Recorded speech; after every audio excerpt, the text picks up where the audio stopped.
Gators. Okay. I was just checking to see if you were listening. Modesto A&amp, Louisiana. Hold on a second. Hey, guys! Hey! I'm having a press conference, okay? Thank you. Momentum, excitement, energy. They say all this stuff and you know what they mean, but it doesn't describe what you mean. It's just sort of out there. You got barbecue back there, and you didn't invite me. Hurt my feelings. I was just worried about, listening to, all your guys' rap poison.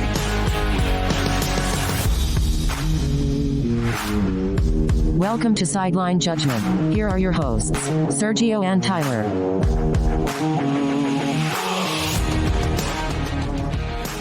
Welcome to Sideline Judgment. My name is Sergio. My name is Tyler. And today, Tyler, we are talking all about Week 4 of the 2021 college football season. We were just talking about how there's really not much news in terms of college football world, so we really just got a bunch of games to talk about. And even then, when we were picking out our 5 wide, it's not a lot of games this weekend. It wasn't not tough. Not a lot of games. It was a tough one to figure out. I will say though, we should kind of mention the college football playoff weird. They're not going to take a vote next week, even though they thought they were. It'll be informational meeting. It's happening, I guess. There's not really much to talk about, Nothing for us to add to it. Yeah, nothing for us. If anything comes from the college football playoff expansion news, don't you worry. We will have that information right here on Sideline Judgment. Somewhere elsewhere, there will be college football playoff talk if news does break, will be the Sideline Judgment newsletter, Tyler. And you, the lovely listeners of this podcast, can sign up for the Sideline Judgment newsletter by sending your email to sidelinejudgment@gmail.com. That's judgment with an E, and I will put you on that list. Tyler, with all that being said, I think we should just jump into the football, my friend. I agree. The number 11th ranked Florida Gators taking on the Tennessee Volunteers. It is a 7 o'clock kickoff on ESPN. Night game. Night game in the swamp, baby. It's a 4 o'clock kickoff for me. Okay. All right. Relax. Tyler, what are we looking for from this game? Because I don't think it's... Okay, let me rephrase that. It is a little arrogant. I was going to say arrogant, but it's definitely realistic for us to expect the Florida Gators to win this football game. What are you looking for in this game to be a bit calmer, I should say? I want to clarify that I don't think about Tennessee. I will be fully disrespectful. Tennessee, we own Tennessee. Absolutely. Full capital W. We. No, but in reality, it is Florida should expect to win this game. What you're really the big thing that you're looking to see is that you want no Alabama hangover. Which we don't really think is going to happen. It doesn't look like from everything that's coming out from Dan Mullen that's going to happen. He said that this team has practiced really well so far after their first practice back from a Bama game. Yeah. But I want to see in the offense, I want to see continuation of what we just saw. Defense, I want to see continuation of what we just saw. Special teams, get right. Especially offensively, it's probably going to be you're probably not going to see any Anthony Richardson this week because Mullen has talked about how he's continuing to keep him out until he's ready to go. And because you could re-injure a hamstring injury really easily, and then he'd be out for the season. You don't want that. Absolutely. So it's probably going to be all of Emory Jones this week. I want to see the fan base back in the swamp. I want to see the swamp rocking again, and I want to see some points. I want to see. Fingers crossed, no interceptions. That's a lot to ask, but let's hope. I want to see some growth in the passing game. We know I want to see the running game stay the way it is, but it's again, all of that really boils down to I want there to be no hangover from Alabama. Right. I agree. need this team to be back in full force. Yeah. For me, it's the line of scrimmage on both sides of the ball. I just want the line of scrimmage to continue. I want the offensive and defensive lines to continue to dominate. I was looking that through 3 games, Tennessee has allowed 9 sacks, and that's against Bowling Green, Pitt, and Eastern Tennessee, Western Tennessee. Tennessee Tech. Sorry, guys. Can't remember my directional and or vocational Tennessee schools. Yeah, I want the defensive line to get after them. I want to assert dominance, and I want us to transition mentally, because the performance that was given on Saturday was very much of a team that can compete with Alabama. So I want to be able to have that mentality week in, week out. I don't want us to take weeks off because it's a Tennessee team that we've dominated in the past, and we'll continue to dominate in that sense. I want us to go in there and treat it like a business thing. I want us to win early. I want us to refine mistakes. And like you said, special teams, I want us to get back into rhythm. And I want Emory Jones just kind of get more confidence under his belt, because he's going to be the starter. I don't want to see Anthony Richardson. I want that hamstring healed up as much as possible.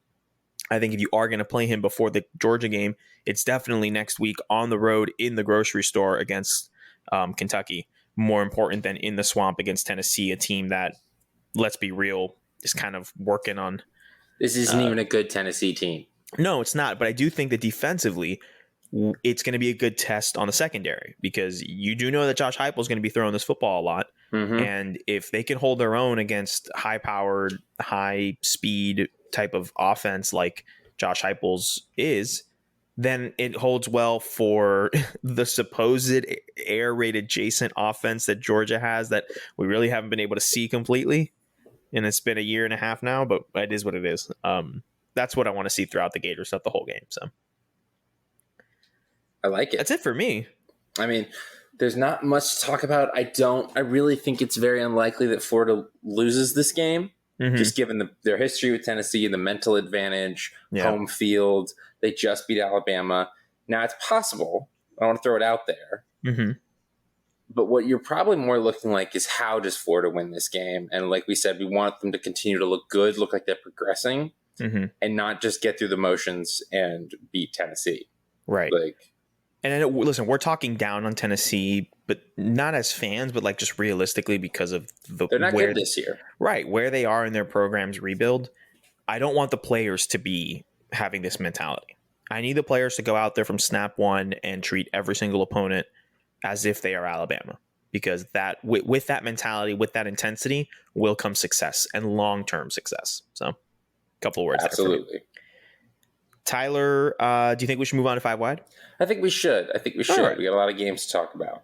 We do. These first 2 games, I actually like the way that the college football games are stacked up this week. There's a lot of teams on byes, so it's not as many games. It's like kind of the first week where there's actual like a big buys for a lot of teams. Teams like Cincinnati are off, stuff like that. Because, I really love Cincinnati after last episodes. You got me messed up. If you think that they're going to throw... Anyway. No, but the big games are early in the day. We have the first 2 games. We have Notre Dame taking on Wisconsin, 2 top 25 teams. Notre Dame is ranked 12th. Wisconsin is ranked 18. Jack Coan revenge game. The Jack Coan revenge game. That game is being played in Chicago at Soldier Field. It's a noon kickoff Eastern on Big Fox. It's the big noon game. We got Gus Johnson. First game. It's going to be great, Tyler. You're going to give Gus Johnson this game. Here's the thing. Give me a better game this week to give Gus Johnson on Fox, on the Fox networks. On Fox? Yeah. Okay, well, that's tough then, actually. Come on, you know this. Oh, my gosh. I started thinking like just Big 12 in general, and I was just like, oh, wait, no, it's not that simple. Notre Dame and Wisconsin. I go first this week with picking games. This is interesting because when we saw Wisconsin the first game of the season, we saw a team that really couldn't throw the football like we had hoped they could throw the football with Graham Mertz at quarterback after the small sample size we saw last year. I think we're kind of getting back to reality now. They're running the football the same exact way that they have in the past. And this Notre Dame defense to me isn't looking the best. But then again, my brain wants me to take Wisconsin, but my heart wants me to take Notre Dame. Everybody knows where your heart is. You don't have to explain it. No. This is ironic because my heart wants Notre Dame to win solely because it would inflate the perception of Notre Dame. So next week, when Cincinnati comes into South Bend and throws all over them, and that single-digit secondary wreaks havoc on the Catholics, you know that I'm going to be excited about that. That's true. But you want them to rise so that they can fall really hard. Exactly. But I think my head is going to lead me to pick Wisconsin in this game. I'm not so sold on Notre Dame's defensive line and linebacking core, the box per se. The scheme guys would call that the box. And I just think that Wisconsin, tried and true running type game. I think this is a game that's kind of built for them. It's a neutral site, so you know that there's going to be a lot of Notre Dame fans because for some reason they exist in large numbers. But they are close enough to Madison, Wisconsin, that there will be a support for Wisconsin. It wouldn't be a sideline judgment episode if I didn't get these lower. No, there are a few things that you are just so effortlessly good at as making fun of Notre Dame. It's effortless. Tyler, I wouldn't say it's effortless. I mean, they make it effortless for me. Let's be real. Come on, dude. Gotcha. It is. I'm going to go with Wisconsin because I like their offensive line. I think the run game improved from that Penn State game. And I also think they went up against a really good Penn State team. We saw them last week. Penn State 2020 was an anomaly for Penn State. And I think that it'll be a good situation for them up front. So I'm going to take Wisconsin over Notre Dame. All right. You picked Wisconsin. I did pick Wisconsin. Why are you looking at me that way, Tyler? Because what's going through with your heart, you decided to go with your head. I think I'm going to go with Sergio's heart in this one because I think we don't want Notre Dame to win because we don't think Notre Dame's that good. But Notre Dame keeps eking out clunkers. And I also don't trust Wisconsin to win in a big game that's important to them. Wisconsin could just so clearly win this game. I think I am going to take Notre Dame. I'm going to take Jack Coan in the Jack Coan revenge game. Dropping dimes just so that they can get absolutely ravaged by Cincinnati next week. So let me ask you this question. Okay. Which coach do you trust? What do you trust more? Brian Kelly and his fantastic coaching brain and his ability to adapt, or Paul Chryst and the ultimate running football system going up against a Notre Dame front seven that we know isn't as good as it has been in years prior? There's few things as constant and unchanging in the world of college football as the Wisconsin running game. Absolutely. But for that being the case, they still don't win all of the games that they play, and that's true. Yeah, I get it. It's just, I think honestly what's coming down to me is partly the storyline of, I think everybody wants Notre Dame to lose this game, but that doesn't mean that they're going to lose this game. Everybody sees this as a good opportunity for them to lose. I'm not saying this is a blowout. Let's be real. I'm not saying this is a blowout. This is going to be a good competitive football game. Hit the under, allegedly. But I think it'll be fun, but to your point, I don't know if I trust Wisconsin to be the team to take advantage of Notre Dame's weaknesses, Yeah. Yes, they can run the ball, but all it takes is 2 good Jack Coan drives for that to not matter as much. Yeah, that's true. Yeah, that's true. This game really is a coin toss to me. But I'm gonna go with the Notre Dame side of it just because I could see both outcomes very likely. Okay, understandable. Next up, Tyler, we have, in my opinion, the game of the week. Oh, for sure. This, to me, is the game of the week. It is Texas A&M, number 7th ranked Texas A&M, heading to Dallas, neutral field, to take on the number 16th ranked Arkansas Razorbacks. It is the 3:30 SEC game of the week. There we go. Once again, ESPN, I petition you, please buy the song for your rights deal. You spent $3 billion. What's another $200 million to buy the song? Anyway, it is A&M in Arkansas in Dallas. Tyler, you have the first pick. What's your opinion? Who do you think is going to win the game? This game is in Dallas. I don't think Texas A&M has ever lost this game. I believe that's correct. I'm going to look it up on Wikipedia real quick because Okay. I just want to be clear. But it's worth noting during the early days of the SEC, the weird thing was that Arkansas could just never beat Texas A&M no matter what they tried. But it was always close, like inexplicably. It's always a great game. Yeah. But they could never beat them. I'm double checking, and I am looking at it. The current win streak is 9 wins in a row for Texas A&M. So yeah, they've never won. Yeah, you got to keep that in mind.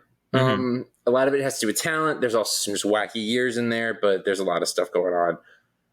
But even with hearing that, who doesn't care about win streaks in the Sam Pittman. Sam Pittman the GOAT. Sam Pittman the GOAT. Absolutely.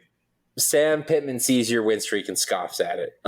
Ladies and gentlemen, Sam Pittman made Arkansas relevant. The man cares nothing about historical precedents. Okay, cares nothing about history. But honestly, I think Arkansas is good this season. Good on the line of scrimmage.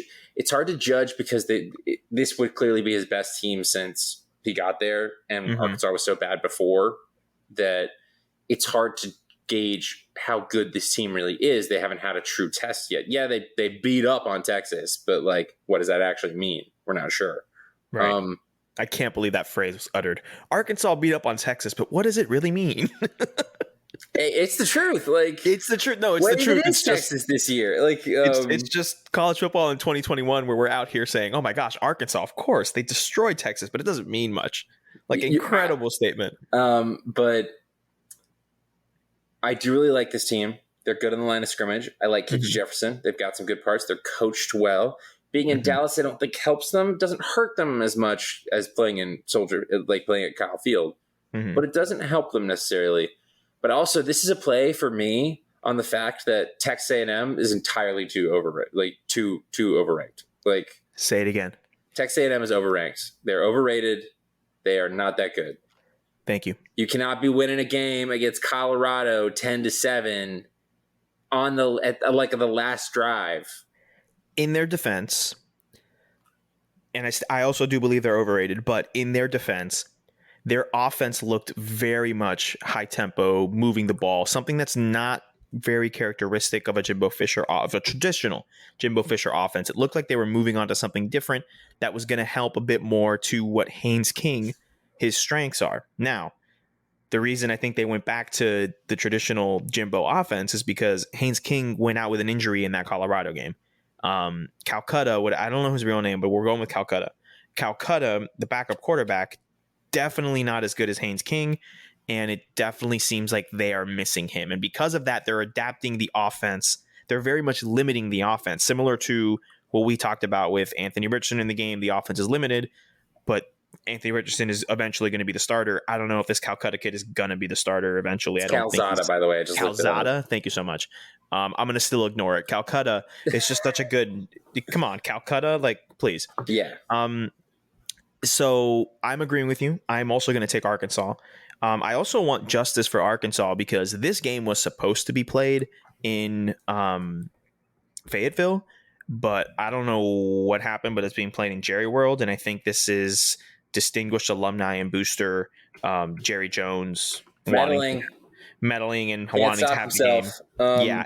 And kind of ironic because you saw the atmosphere against Texas a couple weeks ago. That's the weird thing to me because I am actually weirdly a defender of neutral site games in a lot of circumstances as a guy who grew up with the cocktail party in my backyard. Yeah, I was gonna say let them know where you're from, Tyler. But so there's a lot of context to the reason that I like that. It's I live right next to the best neutral site game in the country. It's either that or turn the volume down, Oklahoma, Texas. Yeah, I was gonna say turn the volume down. It's either that or the Red River. I personally choose to believe the world's largest outdoor cocktail party is the best one. I'm with you 100%.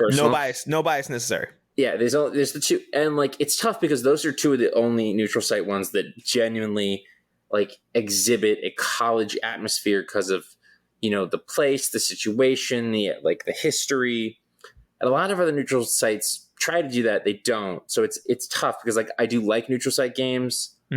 as concept, but like this is one where I don't feel like this rivalry gets anything from being in Cowboy Stadium. It's literally only there because Jerry Jones is an Arkansas alumni. In which case you would think that, of course, Jerry Jones doesn't think like this, but you would think you would want to give your team the advantage playing at home. So Jerry Jones is an Arkansas alumni, but he speaks money. So yeah, no, he's too old to actually remember any loyalty to his school. He's just like, even though he won the last national championship, he was on the team for the last national championship. That's a testament to how long ago Arkansas won a national championship. But so yeah, I mean, I think Arkansas is going to come out swinging. They're more confident. They got it on the line of scrimmage. I like their quarterback situation. And Texas A&M, I just think a large part of it is the Haynes King thing. I don't want to underplay that. King's not playing. So that's part of the reason I think they're overrated, is that I agree. They're playing with a backup. Their defense is pretty good, but they're ugly. They're sloppy. And I don't think they've really been tested. And they don't look good, and they haven't really been tested. Exactly. I also think that the ceiling for Arkansas this season is 2014 Mississippi State.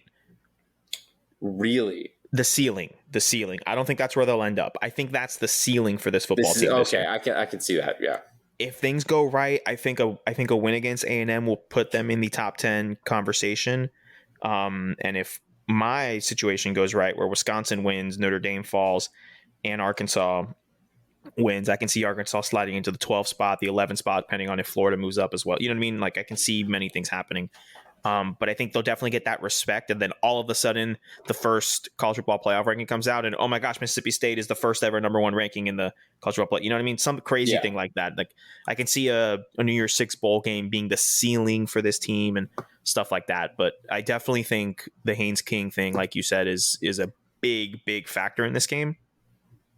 And for that reason, I like the Arkansas defensive line, who are some, no pun intended, hogs up in the front. They're going to get after Calzada. What's his real name? Calzada. They're going to get after Calzada, and they're going to make some trouble for that. Jimbo's going to have quite a few. You know the thing Jimbo does where he has the headset? He takes the play sheet, he puts it under his arm, and he kind of just shakes his head and he starts talking to himself.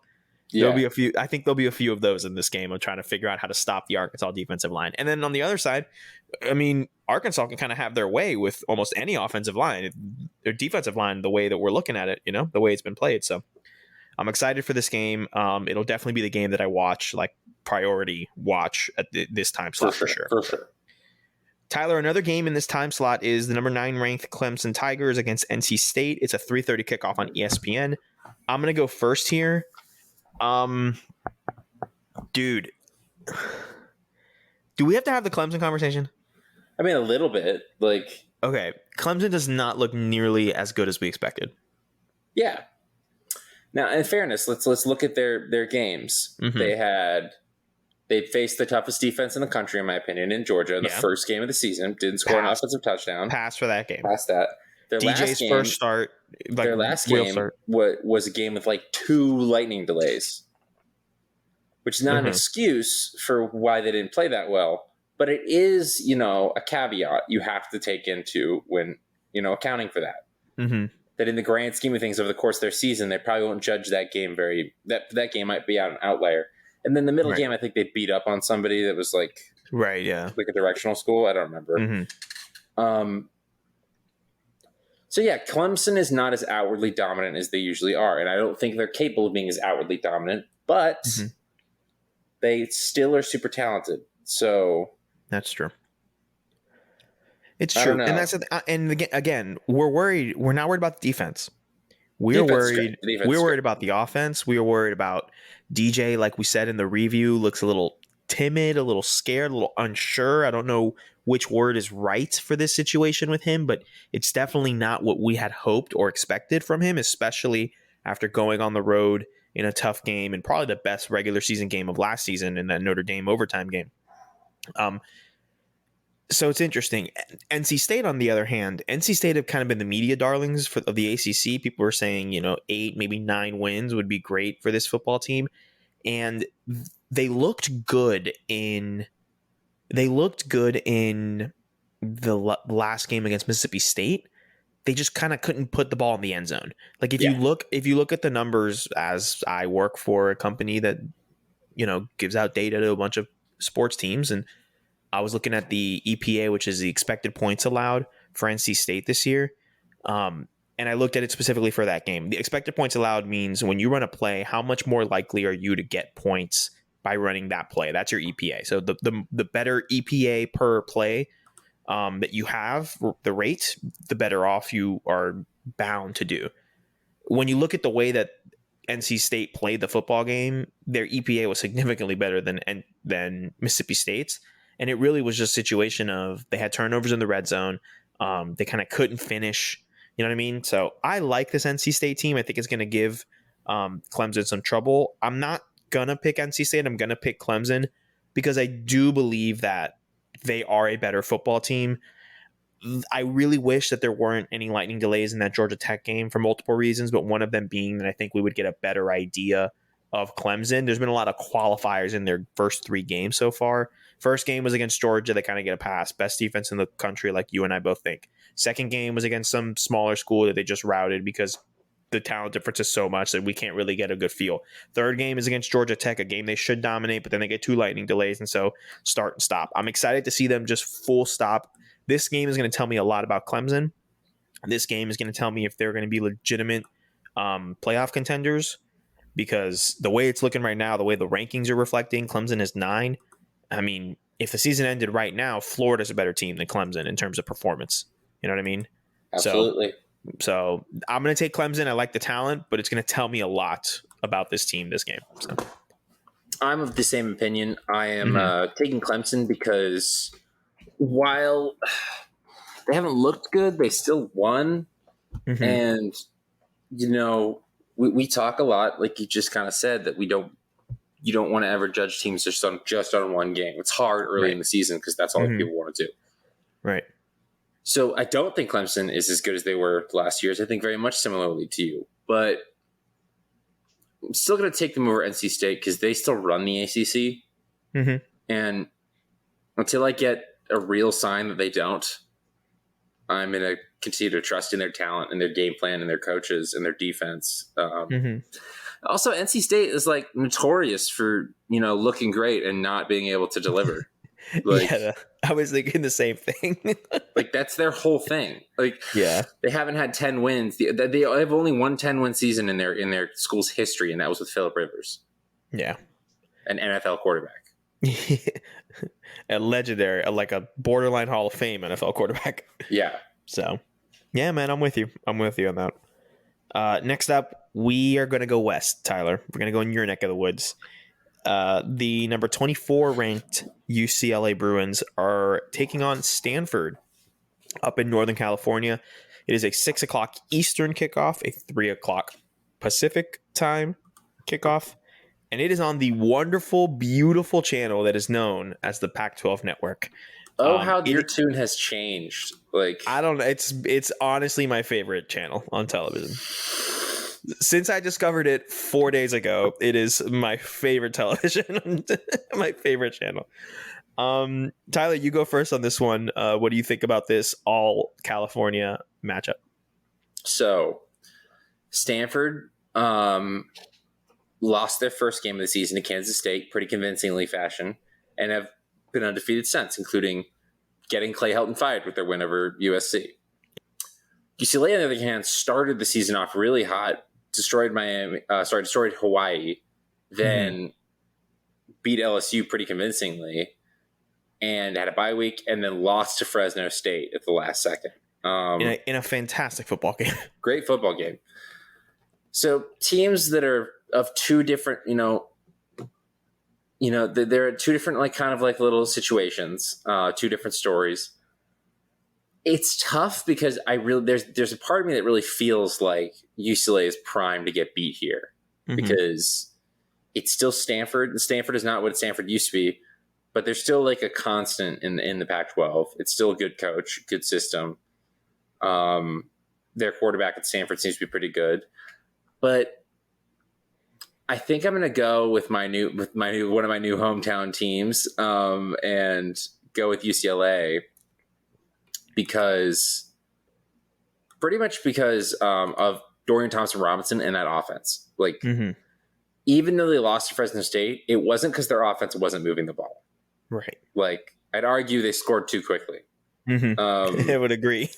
And I don't think so far that Stanford's defense has impressed me enough to deal with that. Because Stanford played pretty well defensively against USC when they were throwing the ball, but they let USC run on them. The thing was that USC was an air raid team, so running's not the priority.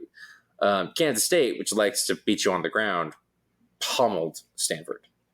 UCLA, which you might think is an air raid attack, is very balanced and has a really good running game. So I'm going to go with UCLA in this fight. I'm going to echo the same sentiments, and I was going to bring up that point about Kansas State dominated Stanford because of the run game.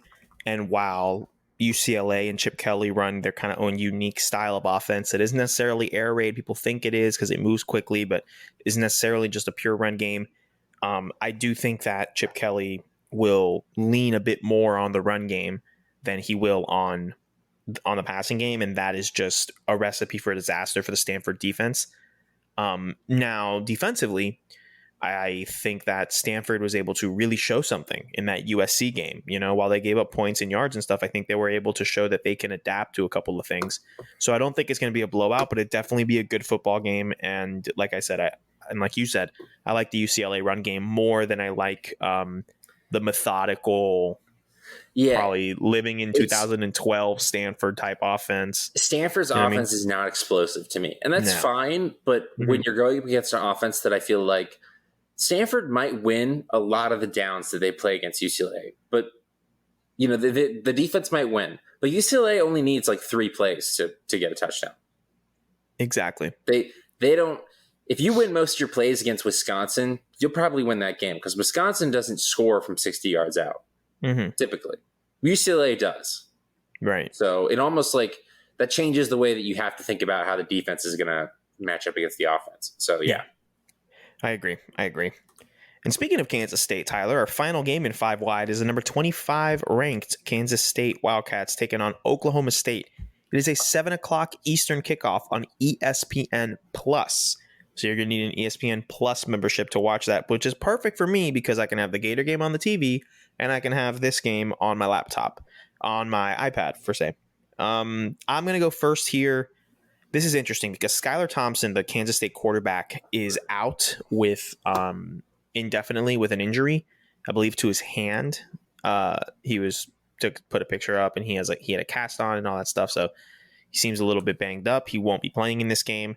But that was the case last week when Kansas State took on Nevada, and the Kansas State defense gave Carson Strong some trouble.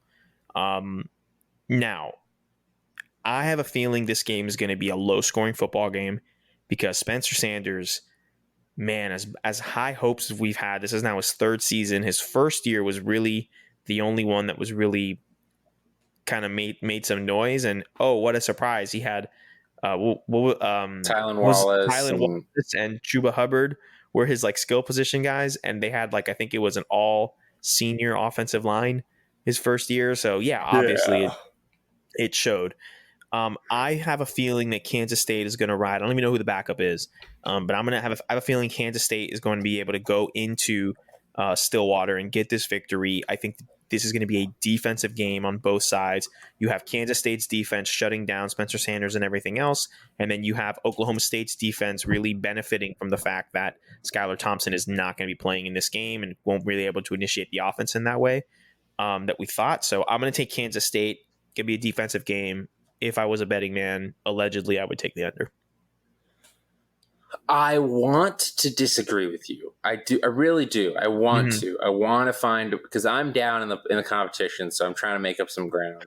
And I desperately want to sit here and be like, Oklahoma State beat Boise State last week by 1 point. So, I mean, not really that impressive. And they haven't really faced anyone so we don't really know what they are. But then again, I kind of do know what they are because they've struggled in every game they've played, Exactly. Even games and ones they probably should just dominate. So I'm going to also go with Kansas State because even with Skylar Thompson out, I really like the culture and the physicality that Chris Lyman's implemented there. Mm-hmm. And I think it's in its early stages of that program. It's at a better spot right now than where Mike Gundy's at, which is just Spencer Sanders and an okay team that's just not one of his best ones. Mm-hmm. And we'll see, because it's going to be a real litmus test. But also, Kansas State is undefeated as well and has been doing some of that without Skylar Thompson. So right. I'm going to go with Kansas State as well. So we're going to agree on that. Smart pick. Listen, you can't be trying to make up ground, like do desperate things like picking something that you're not sure of. Oh, is that so? Like in week four. Come on, we got plenty of football left, my guy. I don't know what it's like to be behind, so okay. Well done. I am going to go ahead and transition over to our 2-point conversions. Tyler, you go first this week, so make the most of it, my friend. Who is your 2-point conversion? And we're recording on a Wednesday, so there's a Thursday game out there that is still is available, and there's Friday games as well. So make your pick, my friend. Yeah, well, I'm going to go with a team. We're going to stay in the Big 12 land. Okay. And I'm going to go with a team that, kind of let me down a little bit earlier not in a 2-point, but in a 5-wide game earlier this year. But I still love them. I know they peak later in the season, and it's time to get back on track. I'm going to go with the Iowa State Cyclones over the Baylor Bears. As they start Big 12 competition, I want to see if they can get back on track from that loss to Iowa that they had 2 weeks ago. So I think, it'd be interesting to see for Brock Purdy, for the rest of that team. Breece Hall's obviously a stud. You're going against Baylor, who is undefeated, but I think they have played an extremely hollow schedule. And I don't know anything. I don't know what to make of Baylor. So nice little, trying to figure out what Iowa State is. So I'm hoping they can, my boys, my Iowa State Cyclones can, help me out a little bit. Good pick. That is a 3:30 kickoff on Fox for those interested in keeping an eye on that. Smart pick, I think. It's a good game for them to get back on track. And if we're making those kind of picks where we're picking against teams that are, a little, you picked an upper tier Big 12 team and then you picked a lower tier Big 12 team. Do we know that they're 3-0? Like, okay. All right. I don't feel like it's as bad as when I picked Coastal over Kansas. Like, yeah, that was a layup. That was a layup that you took. Hey, layups don't always come through. There was one time last season where you picked a layup on UCF beating Tulsa, and that didn't happen. And that did not work, and that was horrible for me. No, it's just. Yeah, I think. I imagine they'll win, but you're not sure. Iowa State is only a touchdown favorite. That's true, and they're on the road, so okay. Yeah. Alrighty. For myself, there's a lot of options here. There's a bunch of fun games this week, I really think. An underrated fun game that I'm going to enjoy on Friday is going to be Wake Forest, Virginia. Not picking it, but just letting people know. If you're in Charlottesville, tickets as low as $8. That looks like a fun game. Marshall App State on Thursday night, 7:30 on ESPN. That looks like a fun game as well. This is an interesting one. I'm trying to find. Oh, we also have LSU Mississippi State at noon on ESPN. What? Yeah, we do. We have LSU at Mississippi State. That's so interesting. Because that's a fun game.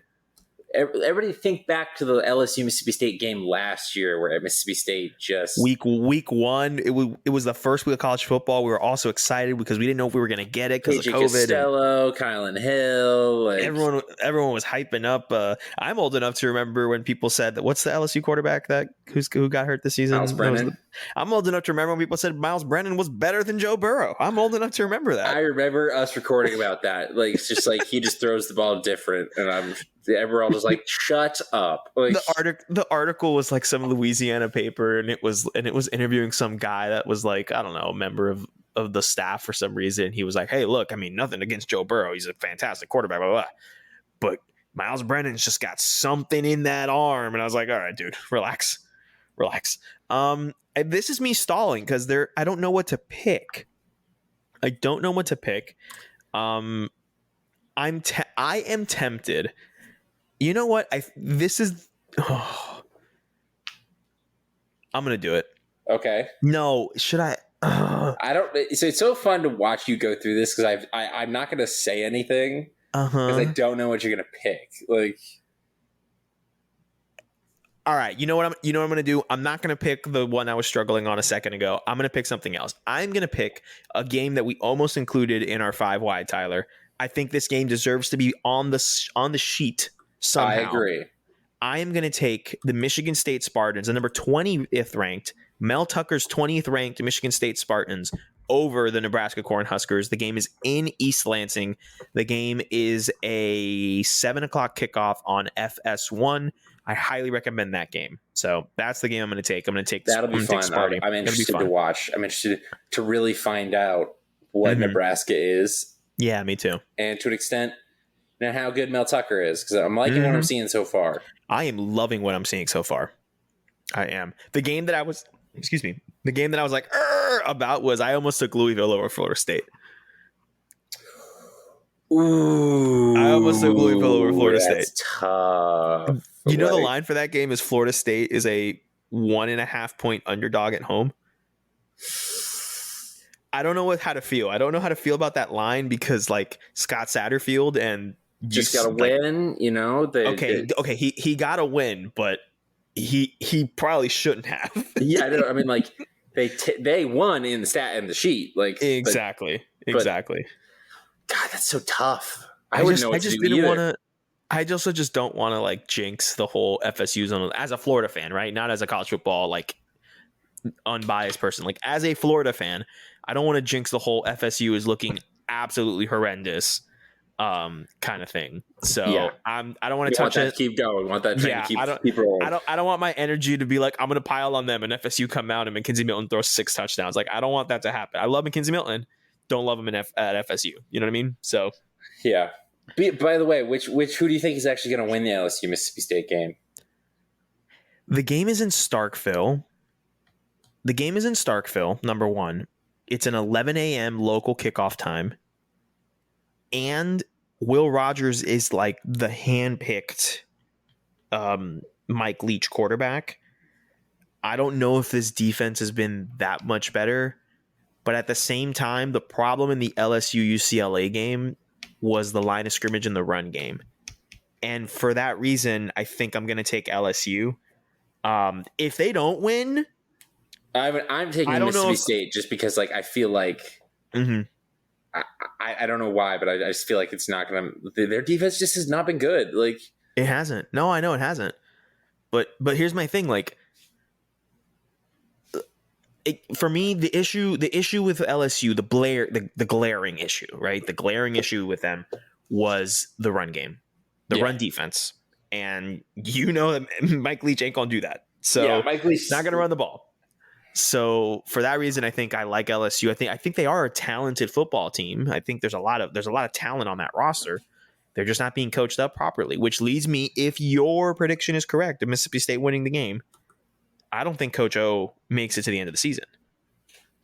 I mean, they haven't played Alabama or Florida yet, or Auburn. Okay, but if they lose to Mississippi State or Arkansas or Texas A&M, like Arkansas is going to run all over them. It's not easy, and Arkansas is going to run all over them. I mean, Alabama's obviously going to kick their butt. Florida would really like to, I think that's another game I don't want to jinx in any sort of way. No. But my immediate impression is that I think we're going to win the football game. I don't know how big, but I think we're going to win the game. Yeah, but on top of that, they still have to face Auburn, which looks cohesive. Texas A&M, which Arkansas is at least talented, is going to run Arkansas gonna kill all over them. They need this win. That's the thing. What's their record at now? It's a good question. I don't podcasting. They have one loss. I think it's 2-1. They're okay. So they're 2-1, and their 2 wins are against McNeese State and Central Michigan. Let's since we have a little bit of extra time, let's play the game real quick with LSU. Play the game? All right. Let's play the game. All right, Tyler. So they're 2-1 right now. Their loss was to UCLA. On the road against Mississippi State. let's just say, for the sake of the argument, that they win that game. Okay. Awesome. 3-1. 3-1. Auburn at home. Loss. Hold on, wait. When is October 2nd? Is that a Friday? There's no way that game's on a Friday. There's no way. October calendar. Now, there is that whole thing where... It is a Saturday. That's weird. It says the game's at 9 p.m. That's such a weird time to start a football game in college football. There is the weird thing where no Auburn or LSU game since the 90s has been won by the visiting team. Yeah, that's so true. So you want to just give it to them? Let's give it to them. Yeah, okay. So 4-1. 4-1. At the grocery store against Kentucky. I'll say a win. Actually, running team on that defense. We've been nice to them. Let's take one away. Let's go. And here's the thing: even if they win the Kentucky game, I think maybe they get a loss between that 3-game stretch of Mississippi State, Auburn, Kentucky. Okay, so let's say 4-2. Split the difference and say let's say 4-2, right? 1-2, 4-2. Florida at home. Loss. Objectively, both as a fan and objectively, I think it's a loss. 4-3. At Ole Miss. I forgot about Ole Miss. In Oxford. 4-4. 4-4. Alabama in Tuscaloosa. In Tuscaloosa. What 4-5. Arkansas at home. But the way Arkansas has been playing, 4-6, that's the game. That's the game Coach O loses his job. Yeah. Arkansas is the straw that breaks the camel's back.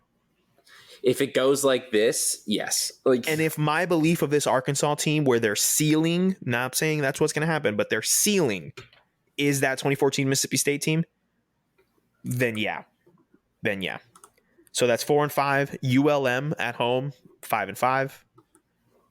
How are we missing a game? No, 4-6 was Arkansas. That's my fault. 4-6 was Arkansas. That's my fault. Yeah. 4-6 Arkansas, 5-6 ULM, and then Texas A&M at home to end the season. At best, 6-6. Regular season stuff. That's not good, man. That's not good enough, especially in crazy Louisiana, where too. He's in the same state. Yeah, I think it might happen, dude. I think it might be the year. Have to really pull it together if he wants to save his job this season. Yeah, absolutely. He has to win one of Ole Miss, Alabama, in my opinion. So he has to win the Ole Miss game. He's got to win the Ole Miss game. He's got to win the Ole Miss game. He's got to win the Ole Miss game. I don't care. I don't there's no way that team is beating Alabama. I just can't see the mentality in Louisiana. I don't see them accepting the fact that they are a worse program than Ole Miss. They can live with being behind Alabama.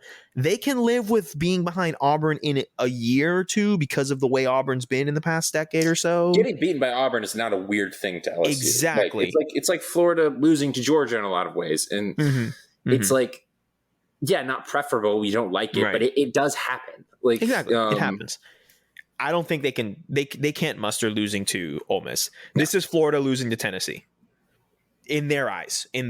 Yeah. We know that Ole Miss is the better team this year. We know what's going on, but in their eyes, I don't think they can accept that. The problem is that, I want to sit here and be like, it takes them forever to fire coaches because it took them forever to fire Les Miles, but the problem is that Les Miles was barely ever this bad.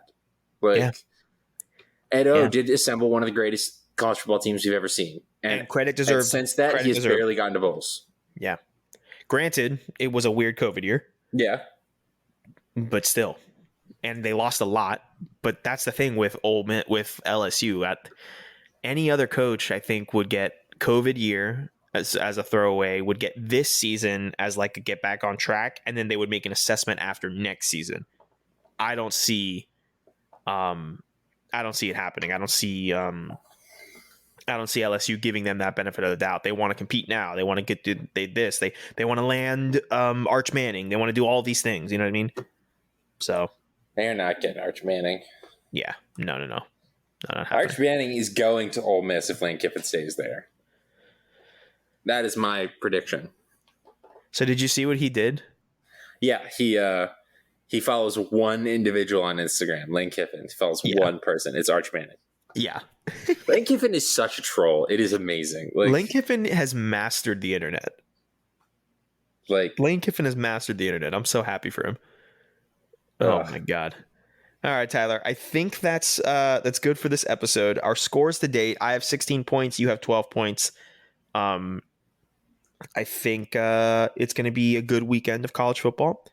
I'm excited to see this Gators Tennessee game. You wear blue. Don't forget, wear blue. Wear blue. And yeah, I'm excited for this A&M Arkansas game. And that one's gonna be fun. I'm excited to watch it. Yeah. Our 2 points look fun too. Michigan State, Nebraska, Iowa State, Baylor. They look like fun games too. So, Tyler, anything else you want to say before we sign off? Another great week upcoming. Less games, but we're getting into conference play, so it's gonna be it's gonna be like they're all pretty good quality. Like there's only the two that were like standouts, but there's a lot of like good games that are just out there. Right. So excited to watch it. I agree. And if you're looking to maybe make a little extra money in a state where you can legally do so, then I would recommend sending your email to sidelinejudgment@gmail.com to sign up for the Sideline Judgment newsletter, the exclusive home of the Napkin, my college football gambling picks. You will be getting that in your inbox on Friday. So today is Thursday when you're listening to this. You are going to want to sign that up, send that email today so I can put you on the list and you can receive the newsletter on Friday. Tyler, with all of that being said, this has been another episode of Sideline Judgment. My name is Sergio. My name is Tyler. And we are not biased, Tyler, but go Gators. Go Gators.